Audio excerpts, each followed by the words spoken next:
Donald Trump got clobbered in Wisconsin, and this raises a challenge for him, his campaign, and also for the press. Not to take anything away from Ted Cruz, who scored a big double-digit victory over Trump, which really, had Cruz lost, everybody in the media would be saying this race is over. Trump will find a way to get to 1237. Now, not so much. But Trump, who had been talking about giving a series of policy speeches, who provided some details to the Washington Post about just how he would pressure Mexico into paying for his border wall, reacted, or his campaign did, reacted with, shall we say, not exactly turning the other cheek, putting out a statement accusing Cruz and his campaign of being a Trojan horse for Republican Party leaders who want to steal the nomination from Donald Trump. Well, it is true that Cruz is in a sort of a dysfunctional marriage of convenience with the GOP establishment that does not much like him, but elements of which seem to prefer him at this point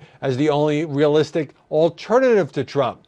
So Trump can continue to play this insult game, which is certainly, Lion Ted, Little Marco, a low energy jab, certainly got him to a commanding position in the GOP race. But there was this question whether or not he could pivot to a more presidential style, as his family and friends and some advisors have been urging him.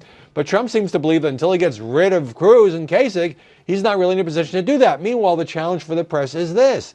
It is easy to overstate what happened in Wisconsin, but only 42 delegates were at stake. With big states like New York, with 95 delegates, and other northeastern states coming up, Trump could pile up some big victories there and be back in the driver's seat in this campaign, but that's going to take 2 weeks.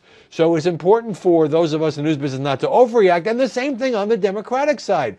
I mean, Bernie Sanders is on a roll and he keeps beating Hillary and just decimated her in Wisconsin. But if you look at the boring delegate math, she has still got the huge lead. So on the one hand, this is a contest of momentum and states and who wins the news cycle. And on the other hand, you've got to get enough delegates to win or to go to your convention, whether it's Cleveland or Philadelphia, in a commanding position so you can win.